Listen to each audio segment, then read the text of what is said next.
আসসালামু আলাইকুম। আজ শনিবার ১৩ জুন ২০২৬, ৩০ জ্যৈষ্ঠ ১৪৩৩ বঙ্গাব্দ, ২৬ জিলহজ ১৪৪৭ হিজরি। স্বাগত জানাচ্ছি আমাদের প্রতিদিনের আয়োজন আজকের প্রধান প্রধান জাতীয় দৈনিক পত্রিকার প্রথম পাতার খবরে। আমার দেশের প্রধান শিরোনাম, ব্যবসায়ের খরচ কমিয়ে মূল্যস্ফীতি নিয়ন্ত্রণ করব, সংবাদ সম্মেলনে অর্থমন্ত্রী। এই খবরে বলা হচ্ছে, র্যাব পুলিশ দিয়ে বাজার নিয়ন্ত্রণ সম্ভব নয়, প্রতিটি শ্রেণী পেশার মানুষকে অন্তর্ভুক্ত করার চেষ্টা করেছে, প্রজেক্ট বাস্তবায়ন মনিটরিং করা হবে, জমির মৌজামূল্য নির্ধারণে কাজ চলছে, সরকারি কর্মকর্তার বেতন বৃদ্ধিতে দুর্নীতি কমবে। ইরান যুদ্ধ সমাপ্তির ঘোষণা ট্রাম্পের। এই খবরে বলা হচ্ছে, ইসলামাবাদ চুক্তি স্বাক্ষর হতে পারে রোববার, চুক্তির বিষয়ে ফাঁস করায় ইরানের সমালোচনা ট্রাম্পের, যুক্তরাষ্ট্র অতিরিক্ত দাবি করছে বলল তেহরান। বিদ্যুৎ খাতে কালো তালিকাভুক্ত কোম্পানিকে কাজ দেওয়ার পায়তারা, মাধবপুর মনোহরদী সাবস্টেশন প্রকল্প।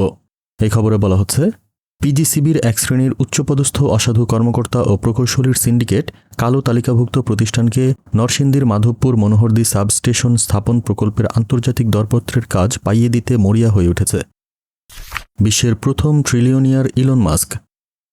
সীমান্ত হত্যা পুশিন ইস্যু সমাধানে অনীহা ভারতের, দিল্লিতে বিজিবি বিএসএফ বৈঠকে নেই কোনো অগ্রগতি।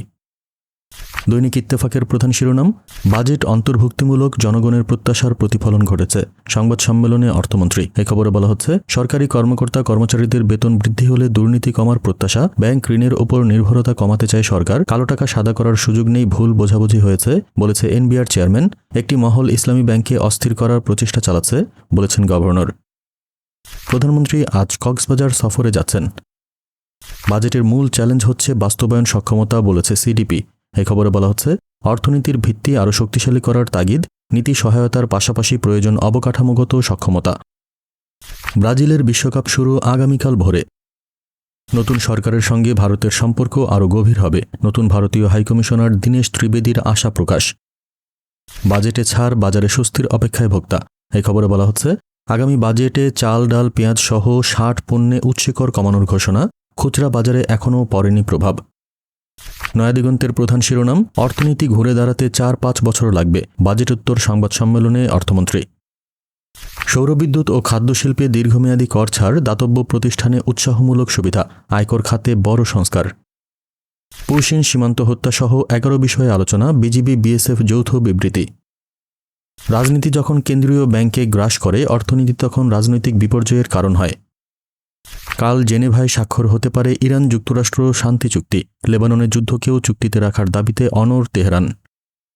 দৈনিক কালবেলার প্রধান শিরোনাম, ঘরে টাকা তোলাই হবে সরকারের বড় চ্যালেঞ্জ।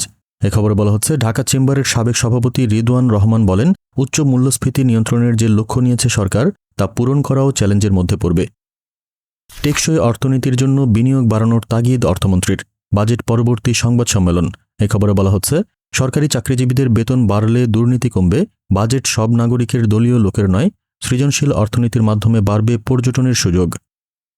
অর্থনীতি পুনরুদ্ধারে 3R কৌশল পরিকল্পনা, বাজেট বিশ্লেষণ। এ খবরে বলা হচ্ছে, পুনরুদ্ধার, পুনর্গঠন এবং দ্রুত প্রবৃদ্ধি অর্জন করার পরিকল্পনা, মৌলিক চ্যালেঞ্জ মোকাবিলায় উদ্যোগ নেই বাজেটে বলছেন অর্থনীতিবিদরা। নতুন সরকারের জন্য বড় সুযোগ ও কঠিন পরীক্ষা, সিপিডির বাজেট পর্যালোচনা। ব্রাজিলের ঐতিহ্য, মরক্কোর বিপ্লবী তেজ। এই খবরে বলা হচ্ছে, আজ ভোররাতে মরক্কোর বিপক্ষে বিশ্বকাপ মিশন শুরু করবে ব্রাজিল। কালের কণ্ঠের প্রধান শিরোনাম, সবার জন্য এই বাজেট, সংবাদ সম্মেলনে অর্থমন্ত্রী। ট্রফিতে চোখ রেখেই নামছে ব্রাজিল। অবাস্তব প্রাক্কলনে উচ্চাভিলাষী বাজেট বাস্তবায়নই বড় চ্যালেঞ্জ, সিপিডির পর্যালোচনা। যৌথ সংবাদ সম্মেলন ছাড়াই শেষ ডিজি পর্যায়ের সম্মেলন, বিএসএফকে পুশিন বন্ধের আহ্বান বিজিবির, কুলাউড়া সীমান্তে বিএসএফের গুলিতে বাংলাদেশি নিহত। সরকার ব্যাংকমুখী না হয়ে জনগণমুখী বাজেট দিয়েছে বলেছেন স্বরাষ্ট্রমন্ত্রী। লাইসেন্স বাতিলের সিদ্ধান্ত পুনর্বিবেচনা করা উচিত, ৮ দিন প্রসঙ্গে জামায়াত আমির। এই ছিল আজকের প্রধান প্রধান জাতীয় দৈনিক পত্রিকার প্রথম পাতার খবর। আগামীকাল আবার আমরা হাজির হব নতুন সব সংবাদ নিয়ে। সেই পর্যন্ত দেশজগৎ নিউজের সাথেই থাকুন। ধন্যবাদ।